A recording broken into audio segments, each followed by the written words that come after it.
Bat.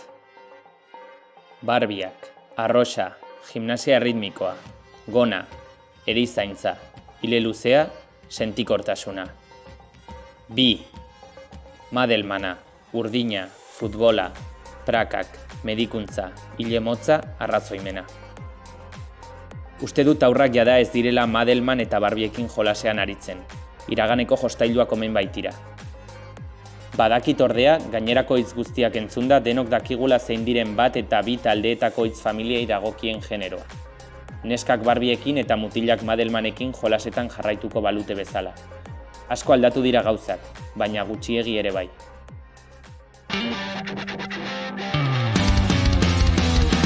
Kaixo, ongi etorri Aterpe saiora, gaur transfobia hitz egingo dugu eta horretarako bi gonbidatu ekarri ditugu, Bea Seber, naizen bozeramailea eta sexologoa ere bai, eta Eneko Garzia, Albina Stardust zizenagatik ezagunagoa. Ongi etorriak. Mila esker, Maitia. Hasteko, gai hau prestatzen ari nintzela, ez? Pentsatu dut, beste gai asko bazeudela oraindik bazirela ikusezinak edo bageundela horretarako bidean, baina honekin ikusten dut egon dela gainbeherakada bat, ez? Azkenengo urteetan egia da programa askoren bidez ikustera ekarri ditugula, ez? Adibidez eskolae programaren bitartez, ez? Nafarroan, adibide gisa, baina orain batez ere sare sozialen bidez badago mugimendu erreakzionario bat, eta ikustera emate honekin aldi berean piztuta nolabaiteko transfobia, ez da? Gu nabaritu dugu elkartean. Sortu ginenean duela 10 urte, batean haurtzaroa eta transexualitatea elkartzea nahiko deigarria egiten zitzaion jendeari, baina, ez dakit modu positiboan hartzen zuten, ez? Eta, autobus laran jatera zigutenean, jende pilo bat atera zen kalera, nolabaiteko babesa sentitzen genuen.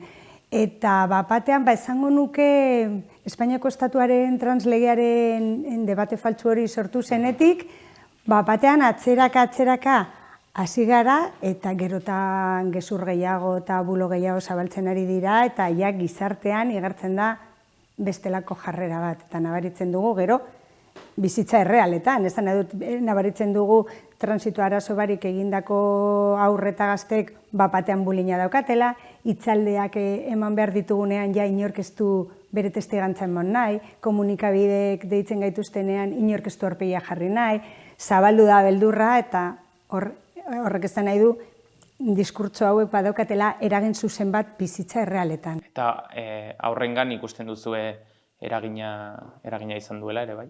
Bai, eta jarriko zut oso justu aste honetan kontatu didaten adibide bat, baina halako pilo bat daude. Hemengo neskato bat, Nafarroko herri batean bizi zen, lehen hezkuntza herrian egin eta institutora herri handiago batera joan da. Eta institutuan berari zuzenean ezer esan barik, berak etengabe entzuten zituen komentario homofoboak, matxista, transfoboak, eta azkenean beldurra hasi da paniko zerekin, episodioekin, eta aldatu behar izan da ikastetxez, giroa berarentzat, eskola ez zen, arrisku eremu bat zen, orduan, horrela bizitzea, beldurra horreken bizitzea, ez da erreza. Adin horretako entzat, are gutxiago.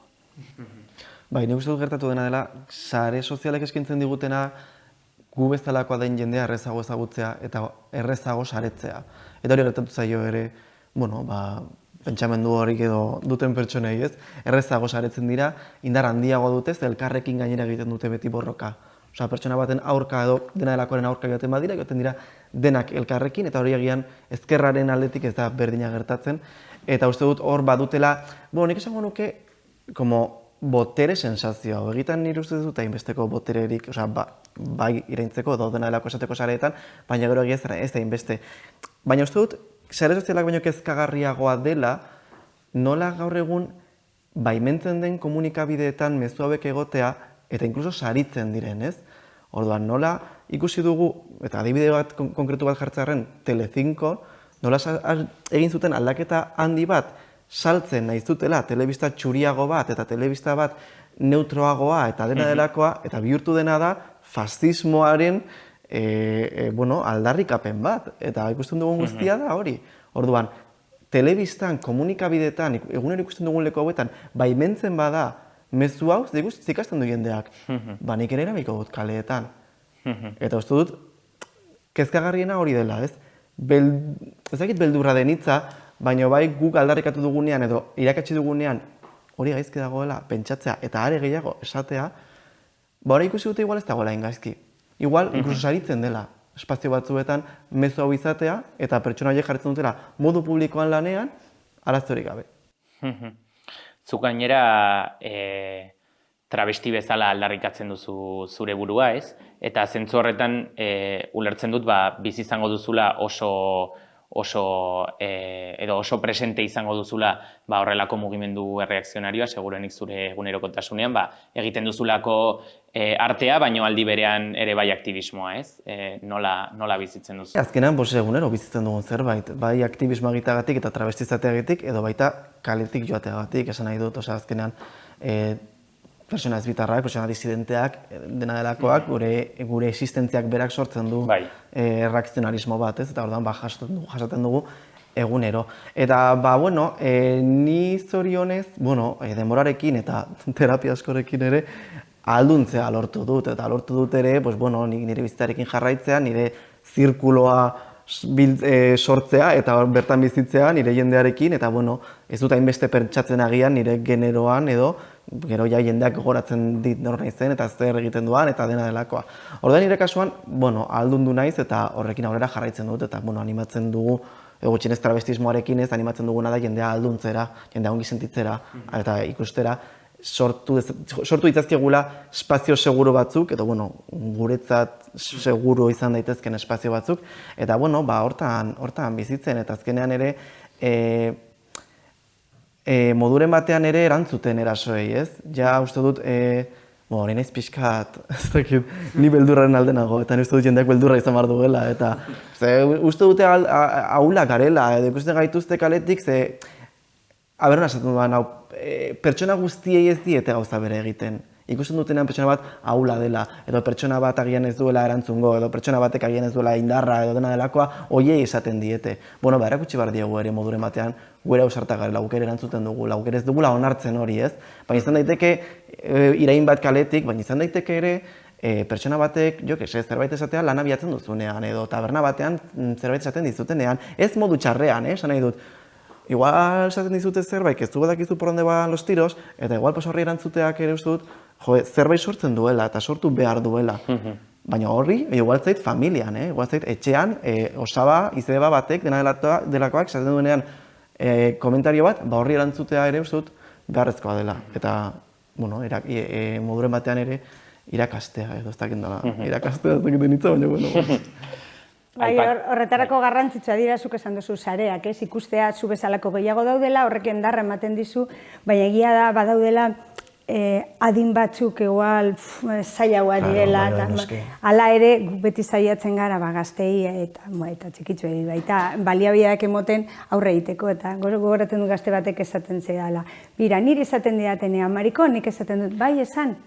Ez, orduan, hortik egitea. Alduntzetik, nik tatuatu nuen, horregatik, eska alduntzea, ez da zer negatiboa, hori naiz, bai, eta gainera, hau, heterosexuala izan, mutil transa zen, baina heterosexuala, baina eurentzat dana da... Mariko, ez berdina den dena... Hori LGTBI mugimenduak oso ongi egin du, ez, hartu dituelako iraganean irainak ziren hitzak, eta bere ganatu ditu, eta arrotasunez adirazten ditu, ez, zentzu horretan. Azaldu dugu pixko bat testuingurua, baina gero sartuko gara nola aurre egin, ez, testuinguru honi. Eta horretarako bakoitza dator mugimendu berdineko esan genezake oso toki ezberdinetik. Orduan, azalduko dugu zer egiten duzuen bakoitzak, zer egiten du naizenek bea. Begira, gu sortu ginen duela 10 urte, momentu horretan 8 familia, Euskadi eta Nafarrokoak, Euskal Herrikoak, estatuko Krisalis elkartetik, Krisalis Euskal Herria bezala, ordezkaritza bezala, gero independizatu ginen eta naizen bihurtu, baina helburua berdina da garai horretan izan zena, berdina da oraindik ere. Alde batetik, sare bat sortzea eta batez ere euskarri emozionala emotea familiei honelako egoera baten aurrean aurkitzen duzunean zeure burua, ez jakintasuna handia da, orduan beldurra izaten da nagusi. Zer egin behar dut, zer ez dut egin behar, hanka sartzen badut, ez dut nahi sufritzea, bueno, ez? Orduan, sare hori sortzea eta gero, bueno, ondorioz, aurre edo gazte horientzat bai. Hemen ikusten dugu gauza txiki-txikiak direnean, ez dutela ezer behar. Gurasoen babesa eta eskolaren babesa eukinda, nahiko erraztoa. Baina nerabeak direnean hor gauzak ez dira inerrezak, ez? Hor sartzen dira jokoan gu, ez? Hau da, berdinak, sartzen dira maitasuna, gorputzaren aldaketak, orduan hor ja zailagoa izaten da. Orduan, bueno, saiatzen gara eurei ere emoten testuinguru bat, euren berdinen arteko tale, batzuk behar dute beste batzuek ez, eta militantziarekin berdin batzuk aktivistak dira eta beste batzuk ez dute ezer jakin nahi, orduan denetarik dago. Eta horretaz aparte saiatzen gara informazioa zabaltzen eta ikusgarritasuna, hemen arazoa gai honekin izaten da ez jakintasun handia dagoenez, zuk lehen esan duzu, existitzearekin bakarrik ja mugitzen dute zehozer, ez? Baina informazio honen mon behar da, askotan jendea ere fede honez hurbiltzen da, baina, bueno, hainbeste gezur dagoenez hortik, hori desmontatzea ere garrantzitsua da.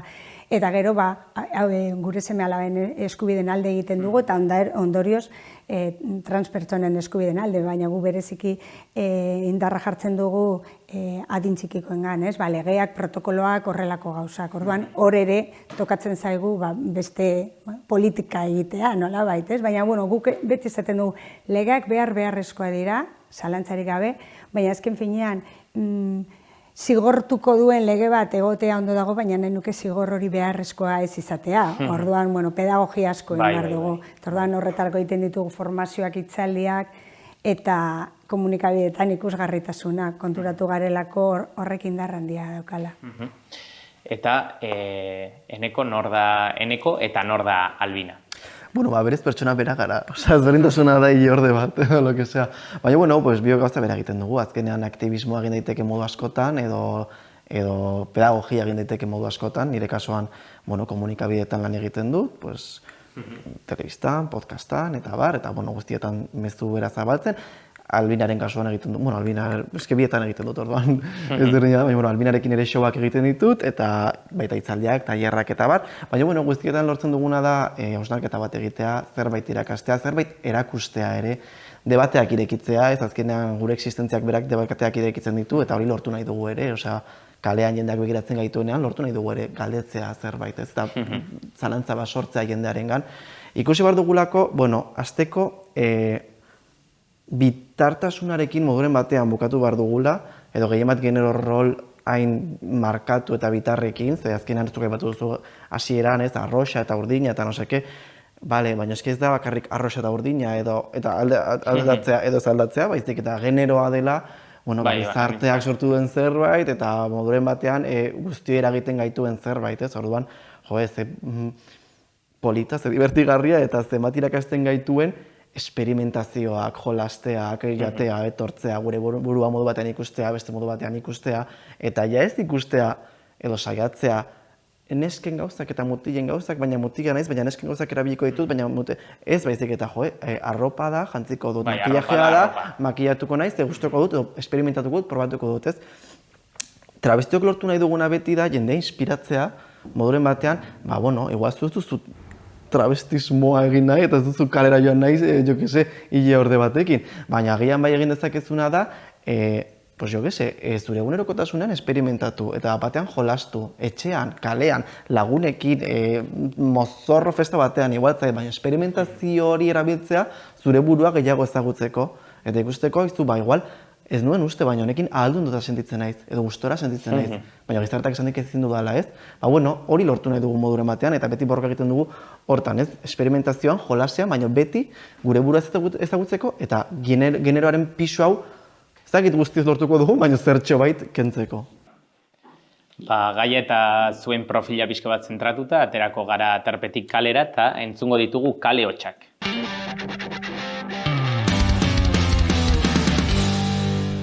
Guai ez, baina ez dakit. Bai, argi eta garbi. Bai, noski. Gizartea gehien bat ez duela integratzen saiatzen eta baita ere ez jakitea. Uste dut ez dela bat erresa izango. Ez dakit nola egingo duen, baina esanen nuke antsietate asko segurazki sozialki generatuko duela eta sozializatzea kostatu egingo zaiela edo pixkat beldurrarekin joango direla beste pertsonen gana. Txikitatik izaten baldin baduzu zu izateko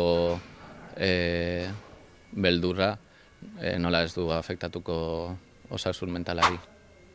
Ez dakit, edukazioa baino, ez dakit. Edukazio badago, baino gero eta gehiago uste du badagoela, esik ez dakit. Informazioa ere badago eta ez dut ulertzen. Mentalitatea irekitzen eta saiatzen ezberdintasunak ikusi baino, berdintasunak ikusten eta integratzen. Bueno, gu gure semeekin dena naturaltasunez ikusti eta batez ere errespetuz eta jendea sentitzen den edo erabakitzen duen moduan dena garela berdinak eta gu gure semeekin nola egiten dugu ez dakit.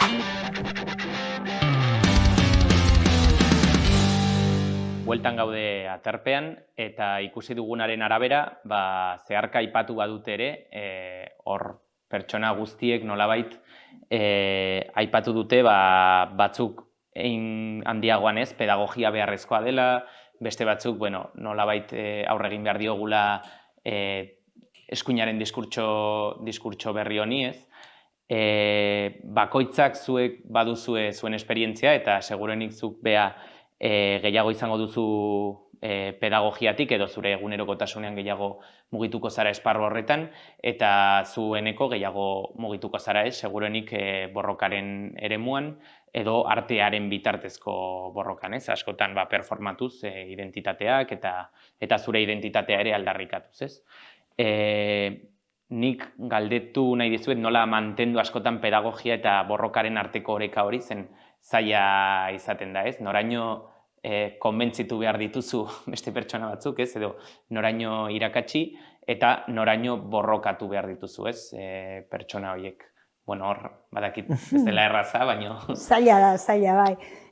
Kontua da, guk hasieratik erabaki genuela ildo zehatz bat jarraituko genuela, aurre egin beharrean guk gure bidea jarraituko genuela, alde batetik energia asko eskatzen zigulako etengabe erasoi aurre egiten egoteak, eta beste alde batetik planteatzen genuelako nolabait eskuineko familia horietan emoten diren kasuetan ere babesa eman nahi dugula, eta orduan oso aktivismo markatua edo lerro batetik joaten baldin bazara, bagian ez dira hurbilduko, ez? Eta une honetan, gure elkartean Pepeko familiak ere badaude, harrigarria moten badu ere, ez?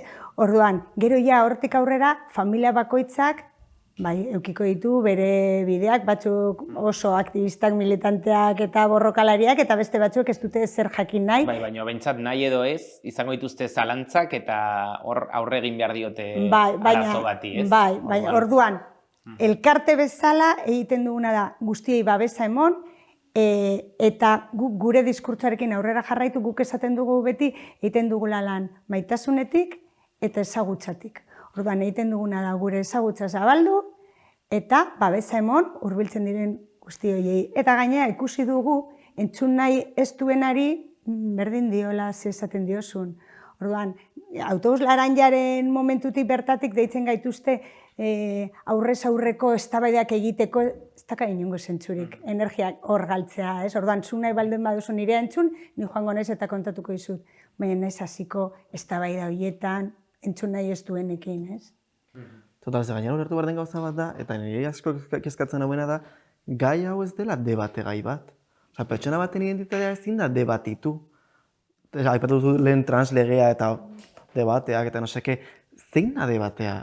Nork esan dio jendeari debatitu dezakezula? Nork esan dizuzuk iritzi bat izan dezakezula beste pertsona baten identitateari buruz? Eta hori da kezkagarria ez, gizartean dirudi, pertsona batek onartu dezakela edo ez, nor zaren, baina zuri nork eman dizu eskubide hori? Zuri nork esan dizuzuk onartu dezakezula edo ez? Zuk onartuko nauzu pertsona bat naizen heinean, eta punto. Eta ni hemen sartuko naiz pixka gehiago borrokaren aspektuan, ze uste dut ere, badela garaia gauza batzuk ez onartzeko. Eta lehen aipatu dena komunikabideak adibidez, bada garaia. Osea, mezu hauek ez dira ideologia kontuak. Mezu hauek dira pertsona baten eskubideak, pertsona baten nortasuna. Orduan, telebistan ez onartzea transfobia eta zabaltzea trans pertsonen errealitatea ez da ikuspuntu gauza bat, ez da ideologia gauza bat, da errealitate bat, da zerbait neutroa, da zerbait objektiboa, da zerbait erreala, eta komunikabidek errealitatea erakutsi behar dute. Orduan, hori ikasi behar dena da ez dela ideologia, ez dela ez dakitze, ez, da errealitate bat ikusgarritasuna ematea. Punto. Aipatu zuna. Igual du ezkerrekoa, eskuinekoa, da errealitate bat. Eta errealitatea hau ematen da esparru ezberdinetan, testu inguru ezberdinetan. Eta errealitatea horrelakoa denean erakutsi behar dugu telebistan. Eta debekatu transfobia.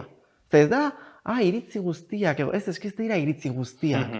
Da transfobia, da homofobia, da matxismoa. Hori dena debekatu behar dugu. Ezin ditugu mezu horiek zabaldu. Ez da, diodana, ez da, ideologia kontu bat, ez da zure iritzia nire bezainain beste balio du, ez eske hori ez da iritzi bat, hori da transfobia, eta punto, eta bukatzen da. Eta gero uste dut ere beharrezkoa dela, adibidez, borrokan jarraitzeko uste dut garrantzitsua dela ere jendearengan zerbait eragitea, eta ni uste dut adibidez, aipatu ditugun espazio seguruak sortzea dela aktivismoa egitea. Eta sortzen ditugunean espazio ez mistoak adibidez, sortzen ditugula helburu batekin. Ez diogu printzipio zein hori sarrera debekatu nahi. Erakutsi nahi duguna da, adibidez, hau espazio seguru bat dela.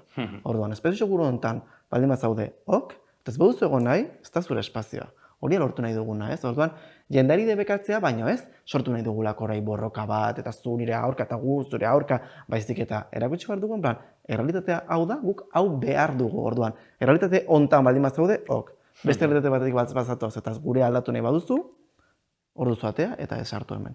Eta uste dut, hori. Eta gero, bukatzeko jabarkatu, pedagogiaren kontuarekin, uste dut, pedagogia beharrezkoa dela egiten ditugun hitzaldiak, egiten ditugun tailerrak, eskolaek egiten duena gurasoekin, mundu guztiarekin, ikasleekin egiten da kriston lana, gurasoekin oraindik ere beharrezkoa da, baina hemen uste dut badela garaia ere exigitzeko, nire ustez, minimo batzuk, edo exigitzeko jendeak ere parte hartzea.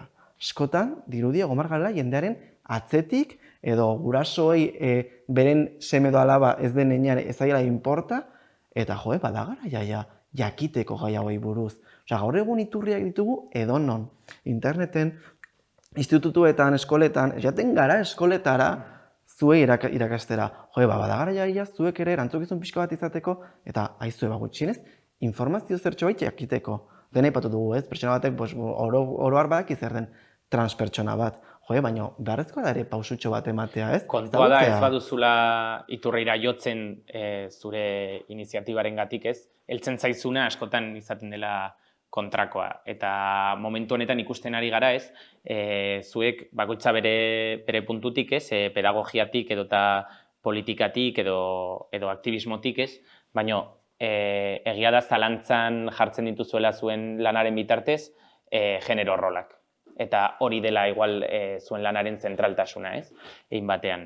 Eskoletan beldurra dago, Beste gurasoek horregatik diot, ze esango dute, zen iristen zaiena, bilatzen ez badute ere, justo kontrako eta badago erromantizazio bat orain genero rolekin eta familia eredu tradizionalekin. Zuk esaten duzuna komunikabidei buruz, nik beti esaten diet, eskolak egia kontatu behar du.